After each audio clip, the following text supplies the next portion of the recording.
Hello and welcome to the American Compass podcast. My name is Oren Cass. I'm the chief economist here at American Compass. And today we are bringing you part two of the podcast we started on Friday, which is a presentation of a really interesting panel I participated in at the American Economic Association's annual conference a couple weeks ago now in San Francisco. The title of the panel is Economic Policy in the Trump Administration, but it really ended up being a much more broad conversation about what is going on in economics. I talk with Jason Furman from Harvard University, Kim Clausing from UCLA, and Richard Burkhauser from University of Texas. And he notably was at the Council of Economic Advisors in the first Trump administration. There's been a lot of really interesting discussion about this panel. Actually, the New York Times had I thought, a very good feature over the weekend about it, which you will be unsurprised to know. I was delighted to see the title, Economists Are in the Wilderness. Can they find a way back to influence? A subtitle, Economists have long helped to shape policy on issues like taxes and healthcare, but flawed forecasts and arcane language have cost them credibility.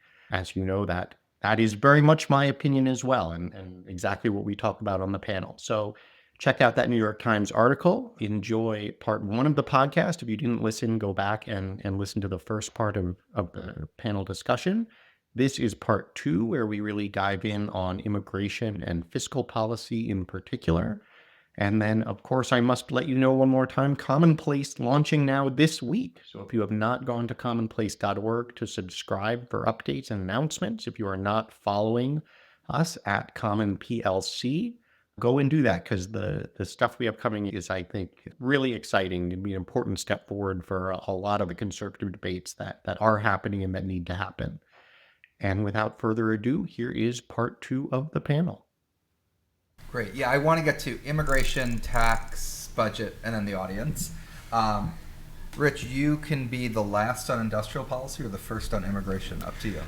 Let me just say one more word about trade, and I'll pass on that. I hope it's not trade with China.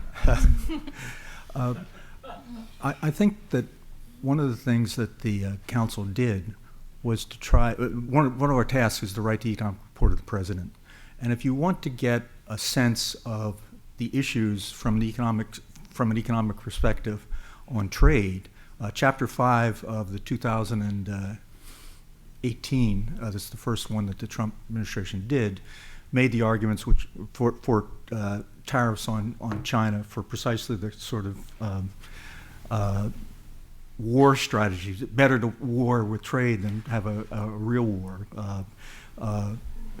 But one of the things about these negotiations was that a lot of them were set up in an era in which all of us hoped that as markets in China became freer, that would lead to greater freedom domestically. And I think that was certainly the idea of my teachers like Milton Friedman at Chicago. That appears not to have been the case, and that's disturbing, and that's why you have to go to second best, like let's force China out of getting these sweetheart deals that they got in a period when they were considered to be a developing country, but are still part of what the rules are out there.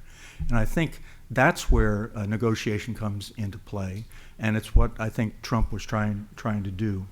And I'll just stop there. Great. And I love that Chapter 5 of the ERP from 2018 because it had a resounding defense of the World Trade Organization and a multilateral approach to these trade issues. That is not one we've heard a lot of from the Biden administration. And maybe Trump will bring back the WTO and the appellate body. Who knows? The other thing, though, I do think, Rich, you and Oren have a little bit of a difference. I mean, one is the way we talk about, as I said, sanctions. When we talk about sanctions, we never say we put sanctions on Russia to create good middle-class jobs in the United States.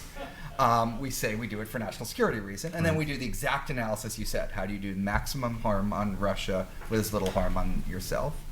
Then I think there's the Oren view, which is another half of Trump's brain, which is, no, actually, these things do. These things are good in and of themselves. This isn't just minimizing the harm. It's maximizing the benefits because either you don't have a free market or you have some pre-existing distortion. Let's go on to immigration now. This is an area where a set of arguments have been made. Again, I'll start with you, Oren, that if we have immigration restrictions or mass deportations, we'll have slower economic growth. Some people have argued we'll have higher inflation. There's been this entire debate around H-1Bs. Again, what do you think will happen? What do you think the consequences of it will be? What do you think ought to happen? Maybe try to do more of the will. But will you can get happen. to the ought. Well, I think the dividing line between illegal and legal immigration is an especially important one on the will side, because I think the desire and need to confront the illegal immigration problem is enormous. And I think that will begin with both much harsher measures at the border, which frankly the Biden administration finally did in year 4 as the election approached. And so there's actually already been progress there. Once again, we have seen that if the U.S. makes this a priority, we can do something about it, and it will be a priority. But then I think you'll also see much sharper interior enforcement with an intention of, first and foremost, starting to reverse some of the disaster of the past 4 years. I think what you have heard, and I think J.D. Vance has probably been clearest on this point, is that there is a sequence here. There is upwards of 1 million people under active deportation orders. There are criminals who virtually everybody agrees should be removed from the country, and that is sort of step one. And frankly, that is a very difficult, lengthy step that is going to take time. You then have a lot of people who are, it's an interesting question whether they are technically illegal immigrants as they attempted to cross the border illegally, but ultimately were given some temporary protected status by the Biden administration. Reversing that and removing those people who have arrived most recently will be the second priority I would expect. And frankly, I think if the administration is able to make substantial progress on those two things in 4 years, that will be the most dramatic change and improvement in immigration policy with respect to illegal immigration that we've seen in this country since I don't know when. Interesting question I think is much more open is to what extent there will also be a focus on labor market enforcement and something like mandatory e-verify, which is something that certainly, I am very supportive of. A lot of people within the Republican Party generally, within, H.R. 2 in the last Congress, would have expected that to be part of the program. That's where there are also, though, very identifiable elements within the Trump coalition who are much more reluctant to do that sort of thing. So I think that's much harder to predict. And then on the legal immigration side, you see the debate playing out, and this is where it invariably gets more into the ought, because I don't think there is any clear consensus on what is going to happen moving forward. But where I think the logic of the way that Trump and the folks that he has appointed around him and the broader conservative movement are looking at this point is toward recognizing, and again, I don't think there's really anyone who disagrees with this, that you want to have a very good system for sort of the exceptionally high-skilled, the 0.1%, et cetera, type talent, whether that is in engineering or basketball. But that this much broader attitude of, for our labor market to function well, we need a range of massive temporary worker programs is inconsistent, frankly, with both a commitment to free markets and toward how capitalism is actually supposed to distribute prosperity broadly, which depends on constraints on labor, forcing capital to invest in higher productivity and better jobs. And if that is the path forward to pursue, then I think in general you will see a more restrictionist approach across the board. Kim, CEA calls you up. They say they don't want you to tell them what to do. They just want to know the consequences of different possible scenarios, of which Oren's could be one of those scenarios. What would you tell them? I mean, I think one of the ironic things about Trump's election was that arguably inflation is what caused him to be elected in 2024. Yet he ran on such a deeply inflationary platform, not just with respect to immigration, but obviously tariffs, expansionary fiscal policy, challenging Fed independence.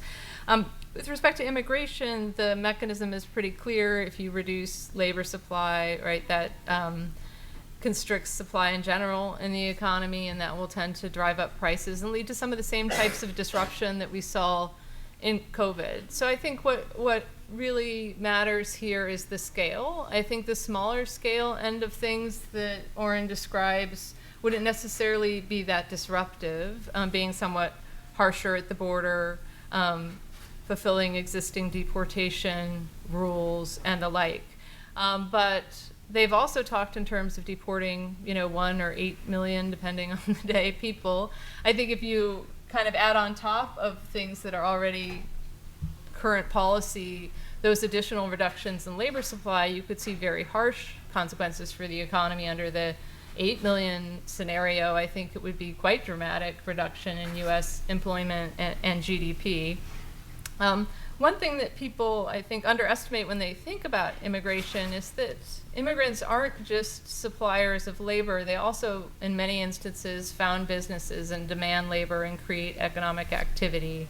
And one thing that the economics research shows is that you're going to have more entrepreneurship, you're going to have more business formation. If you look at who formed our Fortune 500 companies, if you look at Elon Musk himself, right, a lot of these people are immigrants, right? And so I think it would behoove the United States to think very carefully about the attitude it wants to put forward on the world stage about how welcoming it's going to be to the world's talents. We've had this incredible benefit of being a place where the world's most talented people want to come and they study and they found companies and they hire other people, and that's part of why America is so much more a vibrant place than many other countries in the world. And I think it would be a very sad day if these policy changes moved us toward a stance of being much less welcoming to the world's talents and frankly to the world's oppressed peoples, right? Today's refugee can easily become tomorrow's entrepreneur as well. So I think the literature here is extremely clear about the benefits of immigration. So if I were counseling them, I would tell them to be very cautious about restrictions on immigration, as much as, of course, we need an orderly border. I don't want to spend too much time on it, so I'll say one sentence. If you want to say one sentence back, that's fine too. Much of what you said, I think there is a lot of research on. Immigration on inflation is a tiny number of papers. They tend to find small and inconsistent effects because immigrants bring demand and supply. So I wasn't as convinced about that. So there's a nice study by Warwick, McKibben, Hogan, and Marcus Noland, where they sort of look at a mass deportation scenario and find, I think, good reason to think that that would be inflationary. I think part of why we don't have great empirical evidence on this question is you don't tend to see a lot of examples where people do something that dramatic that swiftly. And I'm hopeful that maybe we won't see that example in the years ahead either, because I think it would be quite harmful, and hopefully they'll stop and think twice before doing something as grand as part of what was suggested on the campaign trail. But, to the extent that they do pursue some of these policies that are quite large, like the across-the-board tariffs, like the big deportation, then we will certainly learn new things that current literature doesn't say a lot about because we haven't tried such policies.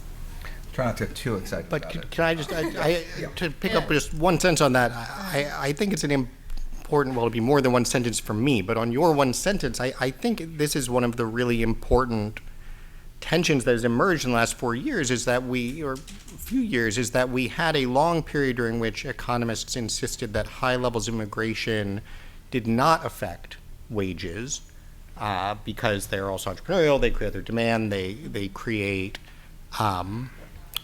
their consumers as well. And then we had a high bout of inflation, and all of a sudden, many of the same economists were saying the solution to this is more immigration because immigration will relieve pressure on wages. And then the bout of inflation went away, and we went back to high levels of immigration is fine because it does not affect wages. And now we've moved on to, but of course, if you were to remove workers from the labor supply, that would be highly inflationary because you'd be reducing labor supply, and that would have the effect. And so I certainly agree with your point. My experience generally with the immigration literature is that it is just not very good because we don't have a lot of good natural experiments. But I think at the conceptual level, there's a real problem for what economists have been putting out there as advice in scare quotes, because it tends to be perfectly tuned to an ideological preference with no correlation to actual conditions and effects that are being described. I'll do 4 sentences on your 5 sentences on my 1 sentence. Oren, first of all, I think I agree with you. I think there's a set of inconsistent arguments that people make. Antitrust, we should do that to bring down inflation. When inflation was low, no one was worried that antitrust was going to make inflation even lower and that was a problem. So there's a certain amount of opportunistic, inconsistent argument making. Within the particular one you just called out, you can rationalize the two. I'm not saying it's correct, but you can rationalize the two because there's a distinction between real wages and nominal wages. And so much of the labor literature was what is the effect on real wages, effectively holding the price level constant because the Mariel boat lift doesn't change prices nationwide. And the current discussion is what does it do to nominal wage growth plus nominal price growth, which could be disinflationary without having an impact on real wages. I'm not saying that that's correct. I think you're totally right to call it out, but certainly it's not obviously wrong. Rich, immigration, and then we're doing tax and budget, and then the audience. I just say a simple point that the Trump administration did succeed in reducing the flow of undocumented workers in the United States. In the giddy days of the first year of the Biden administration, he tore up all the stuff that the Trump administration did without thinking through the consequences of that. The consequences of that were an open border and many undocumented workers coming in here, which eventually had serious effects on Texas. And Texas, Governor Abbott was a very shrewd guy, and he started busing these folks to other cities to see the complications of folks making the decision that they had the right to come into our country on all sorts of characteristics of the welfare system and other sorts of things. So I hope now we all agree that a country must be able to secure its borders, and that shouldn't be a debate. The issue of who should be let in is a different one, and I believe in high walls with lots of gates, and the gates are for those people who are most productive, who want to come into our country. And Australia is a great example of a country that has a point system that does exactly that. So if you're thinking about what kind of people do you want to come in, I think there's a trade-off between that and the other considerations of should people who are already here and want their relatives to come in first, is that how important is that? So I think a whole new thinking of how we bring people in should be out there. Whether that will happen in the Trump administration, I have no idea.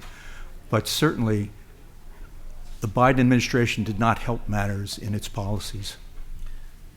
And Rich, just, we've had, even after the economy had fully recovered from COVID, we've had a 3% annualized growth rate in GDP.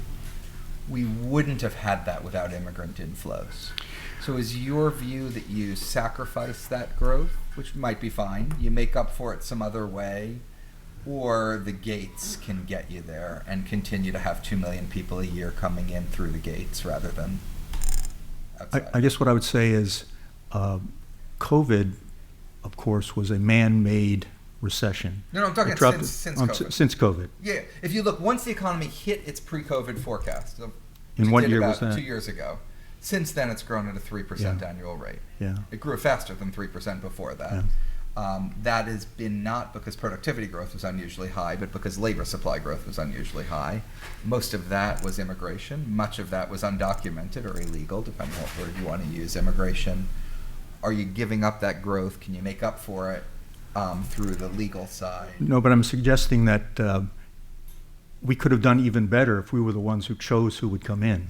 Yep. It's okay. the opportunity cost that's the issue. Yeah, but I do also, I think it's an important point and goes to, I think, I don't know where economists come down on this, because I'm always struck by the focus on absolute GDP growth in the immigration context, when I think for the most part what matters to human flourishing, however one would want to define it in economic terms, is GDP per capita, or as you said, the productivity growth. And so it seems to me that defending larger numbers of people entering the country on the grounds that they themselves are producers and earners and contribute to the country's GDP doesn't really speak to the interests of the American citizenry making the policy choice. Now, you could have all sorts of interaction effects that say the higher levels are going to generate higher productivity growth. I think there's just also a counter case that says the more that you relax pressure on the labor supply, if anything, the less productivity growth you are likely to get, because it no longer becomes imperative to achieve productivity growth if you as a business want to pursue growth. And so I just think it's very important in having the how many people debate to be focused on the question of what is the right level to be driving productivity growth for all people, including those already here, not how do we create a larger overall pie exactly or more than offset by more users of the pie. Tempted to leave that there to let us do tax. Okay. To let us get to fiscal. The United States last year had a larger deficit than any advanced economy in the world other than Israel. Its debt is about to hit 100% of GDP under almost no scenario of current policy, forecast, etc. Does it look like it will ever be below 100% of GDP again? You know, and I'm going to start with you, Kim. One is, what do we think the administration is likely to do? What are the consequences of that? And by the way, bonus points if you want to tie it back to manufacturing, trade deficit, and the like, because you certainly put that breadcrumb there for us before. Yeah, so the Tax Cuts and Jobs Act legislation was probably the most signature bill. I don't think we could come up with a different one that was from the first Trump administration. It came with the budget gimmick, as many bills do, because they're passed through the reconciliation process and because they had to hit a certain budget number. A lot of it expires at the end of 2025. There was a deliberate decision by actors in Congress to make the less popular parts permanent and the popular parts expire. And the Republicans aren't alone. Democrats like to do this too, most recently with respect to the child tax credit, because we had hoped that would be popular enough to continue. Nonetheless, what that means is that all the individual provisions, the pass-through business provisions, and the estate provisions expire, alongside a set of business... Which are how, just for this audience, yeah. How large are they as a share of GDP? Together, we're talking about 1.5% or so of GDP. So it wouldn't necessarily be that big of a shock to the median workers' tax bill, because we're talking about, like, if they're paid over 24 pay periods, the median worker, it works out to $43, right? So it's that tax increase would be maybe noticeable, but you know, if it happens at the beginning of the year alongside insurance changes or whatever, it's not clear the typical person would notice it, much like they didn't notice the tax cut in the other direction. There's some business things that are happening too, but those were kind of baked into Tax Cuts and Jobs Act that become less favorable for business at the same time, including R&D, which is already changed to an amortization rather than expensing, investment is getting treated less favorably over time. Interest deductions became more binding over time, and then there's some foreign income provisions. Right, so there's a lot on the table. If they extend all of that, it would cost $5 trillion, which is a lot. If you add it to the series of things that Trump has suggested on the campaign trail, the median kind of estimate. A few quick reminders. Not taxing overtime, not taxing Social Security, not taxing tips, not taxing people in certain industries. It felt very much like I want to win Nevada, so I suggest this. I want to win, so I suggest that. It's a little unclear how seriously to take that set of things and whether Congress will take them seriously. I think one thing that might prevent them from doing so is that that pile of things is similar in size to and it's like another $5 trillion. So if you look at the Committee for Responsible Federal Budget, their sort of median estimate of how much the Trump tax proposals and budget proposals would increase debt over a decade is in the neighborhood of $8 trillion, with a range that's kind of like 5 to 15. So that's a lot of budget pressure. I think our first clue to what will happen will come from the reconciliation process and the number. So there's a number that the budget committees will put forward that's like, how much can we increase deficits? So if they have a number that's in the neighborhood of $5 trillion, right, then that tells us that they've got enough money to extend Tax Cuts and Jobs Act, but not enough money to do a lot of the other stuff.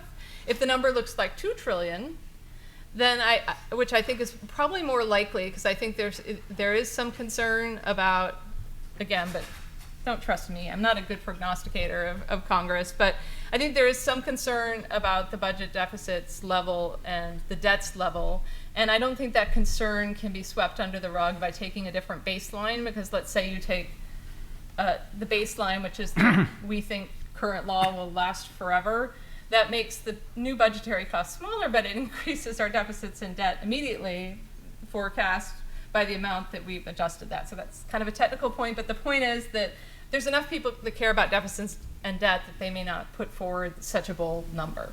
If they don't put forward such a bold number, then I think we're talking about a more temporary kick the can down the road extension, where what they would do is maybe extend Tax Cuts and Jobs Act for 4 years and hope that they win elections this time and can extend it further, right? So I'm not sure tax certainty is something that we're going to get in this next Congress, but I think that the first thing we'll learn is about that number. Now, whether the budget and that set of extensions affects manufacturing or the trade deficit or some of these other goals, I don't see the link with manufacturing unless they use tariffs as a pay-for, and then I think it would be harmful to manufacturing. It will increase the trade deficit if the government is borrowing more money for these tax cuts. That will directly drive up the gap between what the country saves and what it invests. So I will be watching out for that first number, which I think will tell us how generous or paltry these tax cuts end up being. Rich, how the administration talks a lot, incoming administration, about deficits and debt being a problem. Criticized President Biden for the very large deficits in debt. He's leaving them. But they've been far more concrete and detailed about ways in which they're going to increase the deficit and debt than they'll decrease it. What do you think, how do you think they're going to reconcile with that budget constraint, the analysis around it, and if you think DOGE is going to be an actual answer that works in reality, let us know, and then also let the DOGE people know, because right now they don't seem to quite know what they're cutting. So it's my observation that politicians love to give things away for free, but don't like to pay for it via taxes.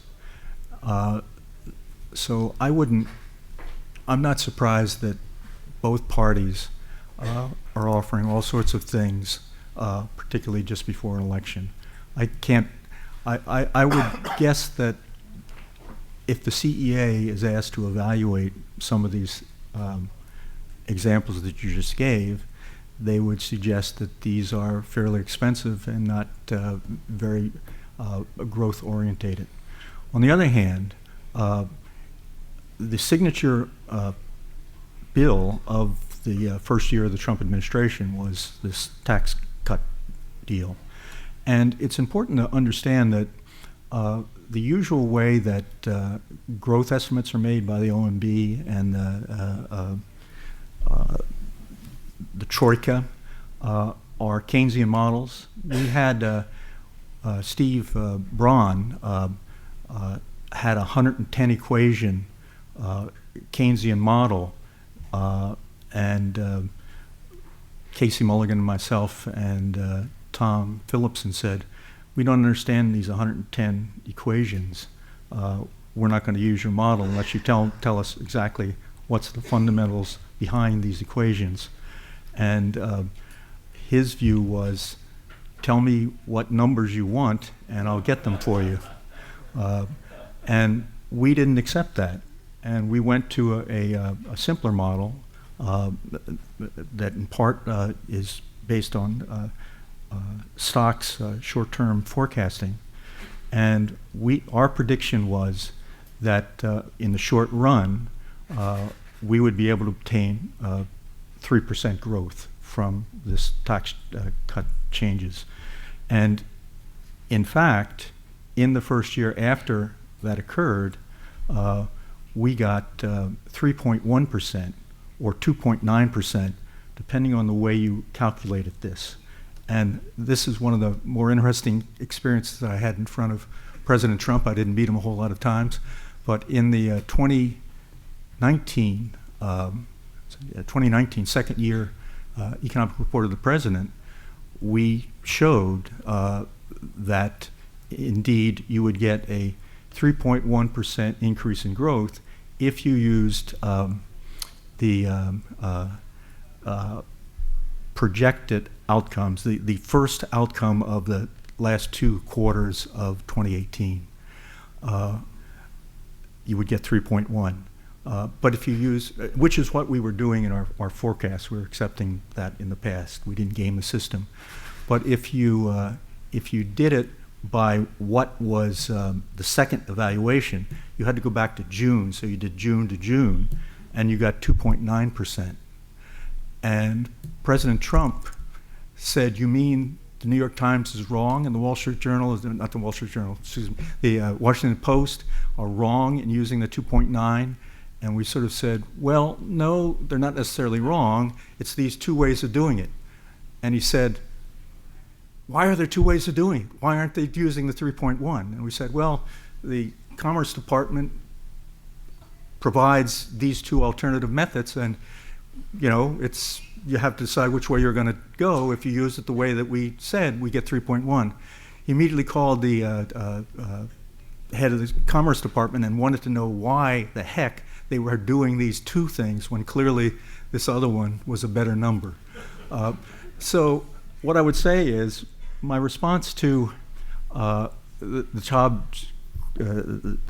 expansions are that I'm going to believe Kevin Hassett's numbers, whatever they are, in terms of what they're going to do for economic growth. And I think we'll have to see it, but it depends on what the package is going to be. Right. I mean, Rich, by the way, I think I actually did come out in favor of that 3.1 because I like the Q4 over Q4, but all the numbers have since been revised. When the president gets back there, he'll have to call the Commerce Department to find out why they changed the numbers. But I think they revised them up, so maybe he'll be happy that President Biden left him with a better record for his first term than he had when he left. But in terms of the analysis, first of all, the stock model, Jim Stock's model, that is a DSGE style model that doesn't give you the steady state. So you had to impose your steady state based on something. It actually didn't come out of Jim Stock's model. And you did, for the tax analysis, have a growth effect that was much larger than what the Tax Foundation estimated, that Robert Barrow and I estimated, than CBO estimated, than JCT estimated. So it's pretty outlier set of numbers from that. And in terms of the growth, most of it seemed to have come from the unemployment rate falling, not from productivity or capital formation, which is what the models would have predicted. So I don't think that number certainly doesn't validate Jim Stock's model, which didn't have this, but I don't think it... I'm not a macroeconomist. Okay. I'm a microeconomist. I was impressed that our projections for that year were higher than CBO and all the other inside the Beltway numbers, and they knew what we were doing. So at least in that first year, our numbers were closer to what happened than otherwise. Correct. No, there was 3% growth in the Trump administration prior to COVID. The question is, most of that came from a falling unemployment rate. How much can you extrapolate that forward, or can you find a new source of growth? Oren, last word on fiscal, and then we'll go to the audience. Yeah, I just wanted to pick up on this point. We found the issue. I agree almost entirely with what Kim said, and also the point that I think the trade deficit and budget deficit are connected in this way. I don't see the causation as flowing only one direction is one thing I might add to it. But I think one thing that is encouraging, not necessarily out of the administration, but out of Congress, is I think there is much more appetite for fiscal discipline and skepticism that tax cuts pay for themselves than was the case in 2017. So I think the number, as you said, is going to be lower. I actually doubt that the let's just kick the can down the road is going to happen. I think there are going to be some very interesting fights about what gets kept and what gets booted. I just couldn't leave, because this came up, without sharing my favorite ASSA anecdote from the 2019 meeting when Kevin Hassett presented those exact numbers Rich was just describing to show that the result of TICJA had been exactly as the model predicted. And as you said, Rich, unfortunately, he used preliminary data. And if you go back and update those charts with the final BEA data, in fact, you would find that by the CEA's own measure, TICJA had no effect on investment and a slightly negative effect on growth. Now, I think that's probably an overly negative assessment, but it is for me a good reminder that the models don't tend to do a great job, and that again, when we look back at them, we tend to find a lot more confidence in the abstract on what the equilibrium would measure than their actual ability to validate the quality of the policies we are pursuing. Great. There is now less time for questions than I wanted, and we didn't even get to the topic of regulation and many others. So I'm going to take 3 questions. We'll try to do brief answers, and then hopefully do another round of 3. And just identify yourself. We'll start with you, Mark. Yeah, Mark Skelton. Is there a microphone? Or why don't you just? I don't think there is. Just shout. No, just shout. Yeah. We'll probably repeat it. Mark Skousen. I'm at Chapman University, and I'm writing a column for the Wall Street Journal on this session. And I just want to first give a shout out to Jason Furman for having a diversified panel, because you don't always. I really appreciate that. Like Warren, I wrote an article in the Wall Street Journal criticizing the AEA for their refusal to have a session on the 50th anniversary of Friedrich Hayek winning the Nobel Prize. Yeah. Meanwhile, they have sessions on Robert Solow and Ben Bernanke. So I think that's very unfair, and I'm hoping that will change in the future. My question to all of you is more of a long-term perspective. I'm sure all of us who took economics classes were taught the standard Keynesian model that during full employment, you run a surplus, or at least a balanced budget. Is this preached at all anymore by any economist? Jason, do you teach this? And does it seem that economists are really, even Keynesian economists, are totally ignored by this? My question is, government spending has never declined in nominal terms or real terms, I believe, in my lifetime. Perhaps back in the 50s, there might have been some reduction in government spending. But nobody said anything about Dodge. You raised the question. Elon Musk and Vivek Ramaswamy coming in with Donald Trump's blessing to really cut. We're talking about a $2 trillion cut, which nobody believes is possible. However, Javier Milei, who's considered a radical free market economist who's now running Argentina, has cut the federal budget there by 30%, and he still has public support. So we've had the Grace Commission, we've had lots of things. What are the chances of real government efficiency instead of the bloated government that we suffer from today? That's my question. Okay, I'll take a second question or a second praise of my moderation, whichever one people have. Sort of 10 rows back on the second. Yeah. Hi, Jed Coco, formerly Department of Commerce. Curious, first of all, how you would characterize the first Trump administration's approach to economic statistics and the statistical agencies, and then what should we expect from the second Trump administration with respect to handling economic statistics and the statistical agencies? Thanks. Great. And trying to look, third row. Thanks, Jesper Burkhauser. There was a recent paper which suggested that a lot of the people who had been left by the wayside under recent economic developments were those sort of in between the coasts who were not re-educated and who were not sort of reoriented towards new kinds of jobs. And I was just wondering what sort of importance you attach to that in relation to getting a more balanced society and working capital. Great. Who wants to go first on Doge? Kim. I'm happy to. If you look at the U.S. government spending, it's about 25% of GDP. And if you look at the part that isn't health, social security, interest, defense, or veterans, it's about 5% of GDP. So the first thing that the Doge will have to reconcile with is, do they want to hurt one of those things that isn't in the 5%? And typically they don't, because older people vote and rely on health and social security programs like Medicare and Medicaid and Social Security.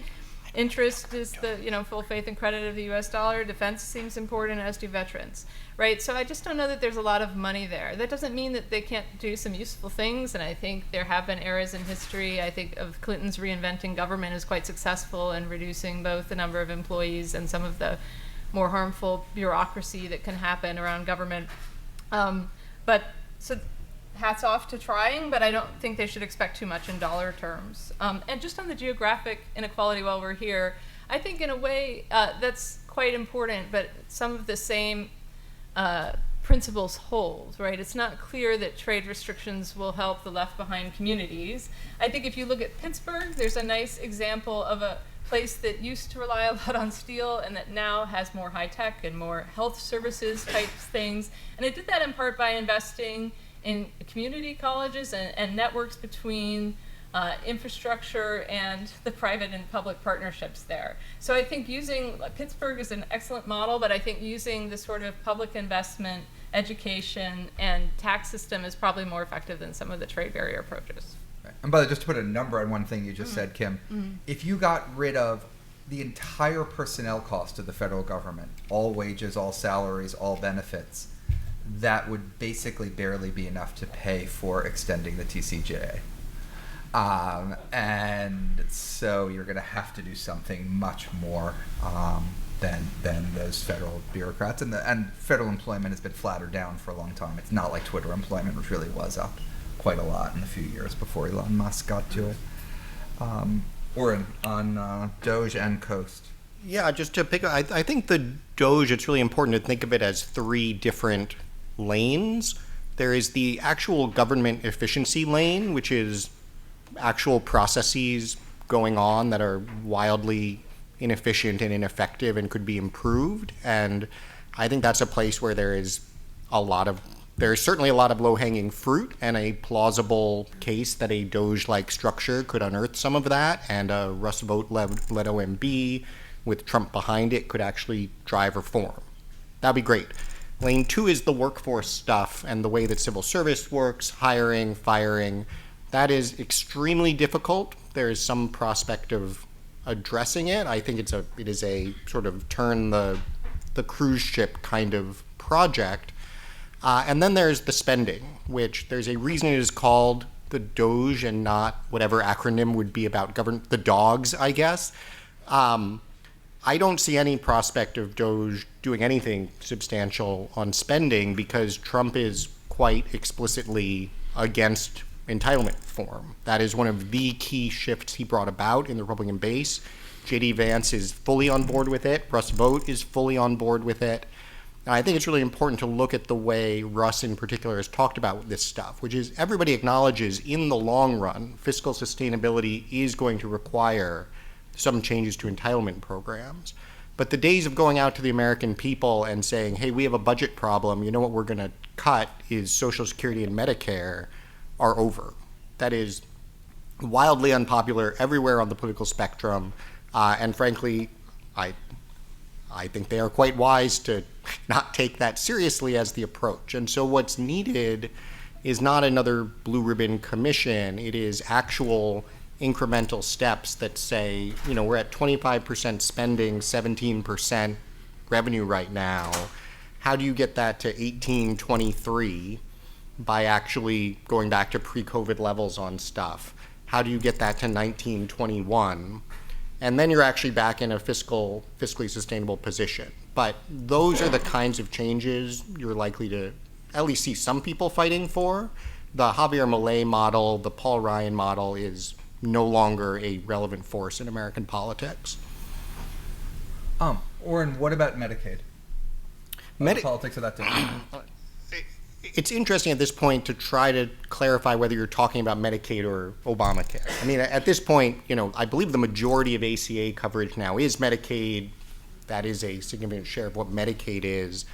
This is a place where I think you actually see newfound enthusiasm and support on the right of center for things like coverage of pregnant women, newborn children, recognizing places where Medicaid is actually very effective, while at the same time a lot of frustration and skepticism with sort of, you know, able-bodied single people. And so I think there's some prospect of Medicaid reform, but my guess is that it will look, as it did in 2017-18, more like a block grant, how do you slow spending growth, than any sort of actual kind of cuts in the federal program.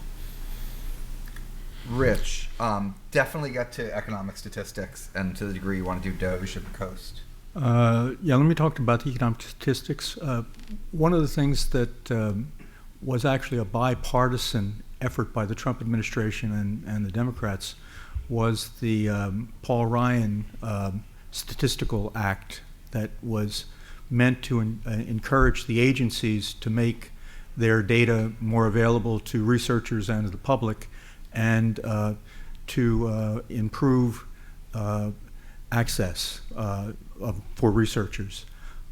So I think that will continue to be the case in the next Trump administration. The issue that is more controversial is things like, how do you measure poverty? And there is a major debate that if you use the original methodology for looking at poverty rates, there would be no poverty in the United States now, because it would be held in real terms, and economic growth itself just wiped that away. So in Europe, you use that by, if you always wanted to be poor people, you adjust that to the median income. So growth doesn't do it for you. You've got to, the only way you can reduce poverty is if the bottom part of the distribution income increases faster than the median.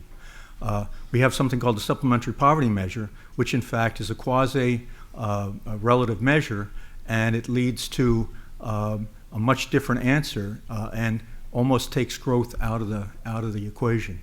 And then with respect to growth, I would say that the only hope we have is to do two things: increase economic growth, and I think regulation can do part of that, and two, accept the fact that you can't have a Social Security system in which the benefits are tied to economic growth, or you just can't succeed in replacing in making that permanent in terms of its long-term outcomes, unless somehow you continue to increase economic growth faster and faster. But I don't think you can do it.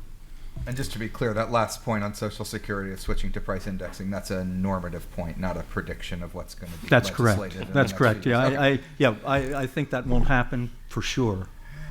In our last 2 minutes, would love to just hear final comments on just what you're most excited about the Trump administration doing, or what you're most dreading, or what you think the most important choice they're going to face, and you'll have to be relatively fast about it. Rich, I'll start with you. Well, I'm Kevin. most encouraged that Kevin Hassett is going to be the NEC. I think he did a tremendous job in the first 4 years, and this gives him even more power, in a sense, internally, in terms of actual legislation that will be supported by the executive branch. I guess my uncertainty is it's really hard to tell with President Trump what's going to happen. So I'm waiting to see. Kim, try hard to start with excited, but then you can get to the other part too. That's difficult. Okay, so I'm excited to see how the Tax Cuts and Jobs Act and tax policy itself evolves. I'm most worried that the income tax will be diminished and the tariffs will take its place, because I view that as a very backwards move.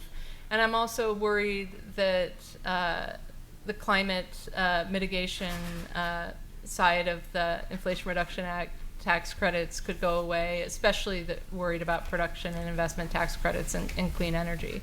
But I'm hopeful that those that you mentioned that might worry about deficits and debt might act as a leash on some of the more wild goals of the Trump team on tax policy.